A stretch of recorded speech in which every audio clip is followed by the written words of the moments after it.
everyone! අද video එකෙන් ඔයාලට මෙහි තියෙන ලස්සන තැනක් පෙන්වන්න යන්නේ. ඔයාලා අනිවාර්යෙන්ම මේ තැනට ගොඩාක් ආස වෙයි. එහෙනම් දිගටම වීඩියෝ එකත් එක්ක එකතු වෙලා ඉන්නකෝ. අද මම ඔයාලව එක්කන් යන්නේ සිංගප්පූරු චැන්ගි එයාපෝට් එකට. සිංගප්පූරු චැන්ගි එයාපෝට් එක කියන්නේ ලෝකේ තියෙන ලස්සනම එයාපෝට් වලින් টොප් ලෙවල් එකේ තියෙන එයාපෝට් එකක්. ඉතින් මාත් එක්ක අද යමු මේ එයාපෝට් එකේ තියෙන ඉන්ඩෝ වෝටර්ෆෝල් එක නැත්තම් ජුවෙල් බලන්න යන්න. මං කිව්වා ජුවෙල් තියෙන්නේ ටර්මිනල් 3 එකේ. ඉතින් මේ එයාපෝට් එකේ ටර්මිනල් 4ක් තියෙනවා. මේ ටර්මිනල් එකකින් තව ටර්මිනල් එකකට යන්න ස්කයි ට්‍රේන් එකක් යූස් කරන්න පුළුවන්. ඒක තමයි තියෙන ලේසිම විදිහ.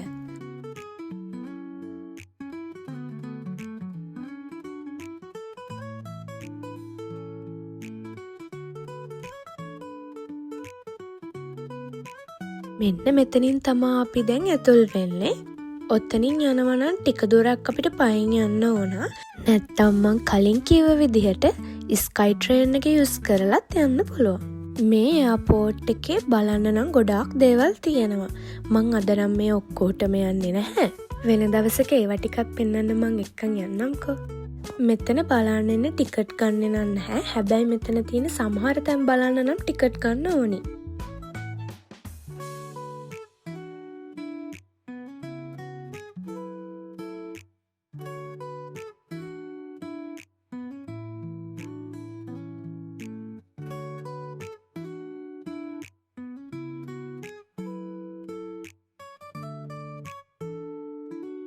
දැන් මේ අපි ඇවිල්ලා ඉන්නේ ලෝකේ තියෙන උස්සම ඉන්ඩෝ වෝටර්ෆෝල් එකට.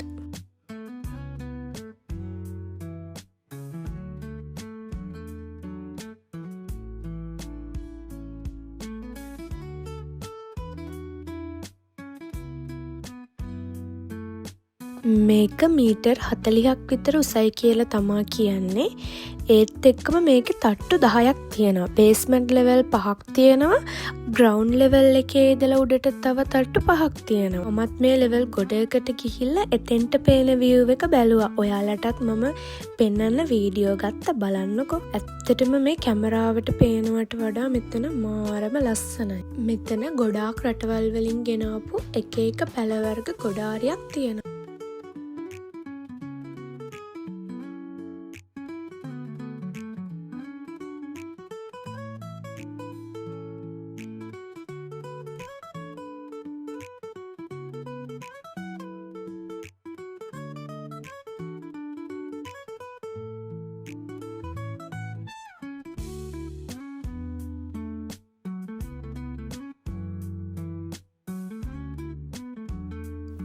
ඔයාලට පේන්නේ මං අර කලින් කිව්ව ස්කයි ට්‍රේන්.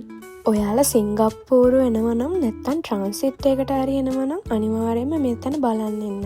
එච්චරටම මෙතන මාරම ලස්සනයි.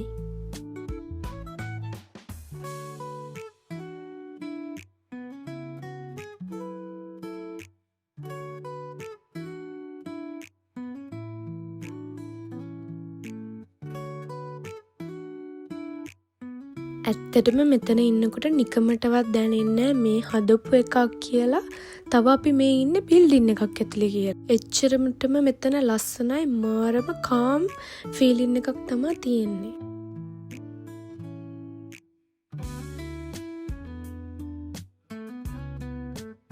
මෙතන ගොඩාක් ලස්සන ෆොටෝ ලොකේෂන් එකක් නිසා ගොඩක් කපල්ස් මෙතන යාළගේ වෙඩින් ෂූට්, ෆ්‍රී ෂූට් ඒ වගේ ඒවා කරගන්න එනවා.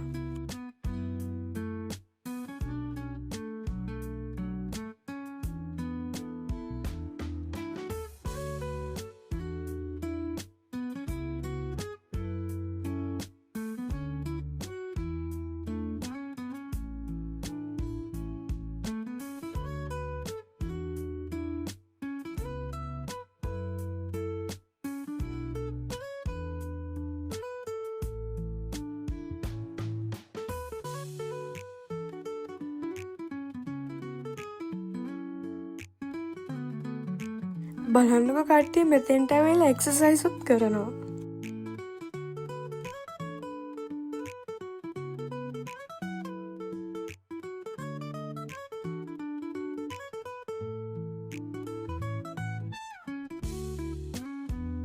අපි මෙතෙන්ට ආවේ ටිකක් හවස් වෙලා. අපි ඒත් ටිකක් රෑ වෙනකම්ම හිටියා ඔයාලටත් මෙතන රෑ වුණාම කොහොමද කියලා පෙන්වන්න.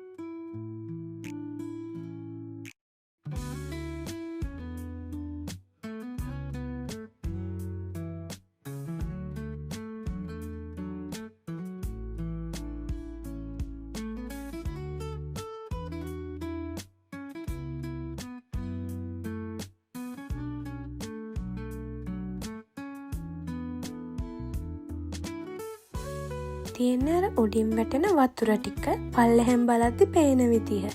මෙයාලා ඒ වතුර ටික අය රීයුස් කරනවා.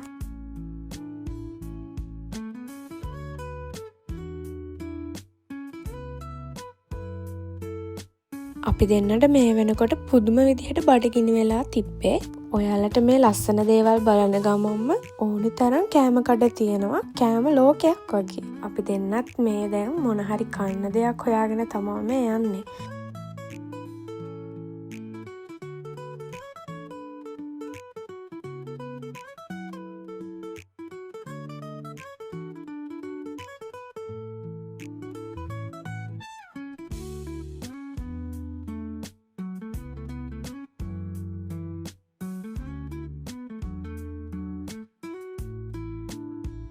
හිතෙන විදිහට මේ ඉන්නේ තාරාවෝ. ඔය යට තියෙන ෆොටෝ එකේ විදිහට අපි ඉල්ලන කෑම එක හදලා දෙනවා. අනිවාර්යෙන් මේ විදිහටම එනවා.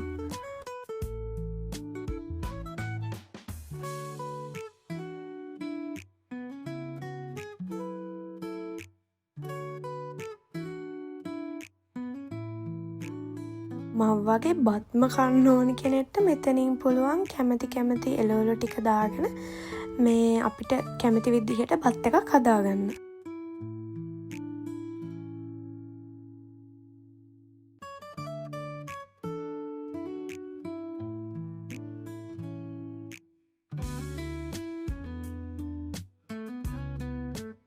ගන්න මොනවද නම් කියලා හිතාගත්තා. ඔක්කොටම කලින් ඉන්න තැනක් හොයාගන්න ඕන. ඒක තමයි කරන්න තියෙන අමාරුම වැඩේ. ටික වෙලාවක් කැරකි ඉඳලා අපිට තැනක් හම්බුණා. මං ඉතින් හැමදාම වගේ කොච්චර කෑම තිබ්බත් මං මේ එක ඒවා try කරනවා කියලා හිතන් ගියාට හැමදාම ඉතින් ඕක තමයි ගන්නෙ. මලා හොට් පොට් තමයි මගේ favorite. මට කොච්චර කෑවත් ඒක එපා වෙන්නේ එක පුදුම රහක් තියෙන්නේ. අනික මාර සැරයිනේ. මං ඒ හින්දා මාරම ආසයි. මං කන ටික තෝරගෙන මේ ඔය විදිහට බෝල් එකට දාගත්තා. දාගෙන කැෂියර් එකට දුන්නට පස්සේ එයාලා අපේ ගන්න එළවලු වල මස් වල ඒවවල බරට තමයි බිල් එක හදලා දෙන්නේ අපිට. අනිත් තැන්වල කෑම එකේ ප්‍රයිස් එක ගහලා තිබ්බට ඕකේ අපිට එහෙම හිතා ගන්න බෑ අපි ගන්න එකේ ප්‍රයිස් එක කොහොම වෙයිද කියලා. ඒ කියන්නේ එක තැන්වල එක ප්‍රයිස් තමයි තියෙන්නේ. මට ඔය පොඩි බෝල් එකට ගියා $18ක්. ටිකක් වැඩි ඉතින් ඒත් කරන්න දෙයක් නෑ. ගත්තට පස්සේ ඉතින් දැනගන්නේ. මේකේ එළවලු ගොඩක් තිබ්බට හෙල්දි වුණාට මේකට දාන සෝස් එක නම් හෙල්දි නෑ. ඒ හින්දා ඉතින් මේකට හෙල්දි කියන්න නම් බෑ.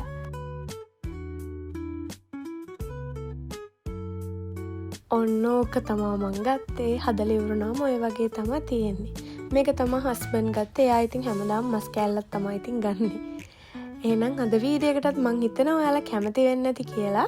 එහෙනම් ආයෙත් අලුත් වීඩියෝ එකක් අරන් එනකම් මාව subscribe කරලා bell icon එකත් click කරලා ඔයාලගේ යාළුවන්ටත් මේ වීඩියෝ එක බලන්න share කරන්න.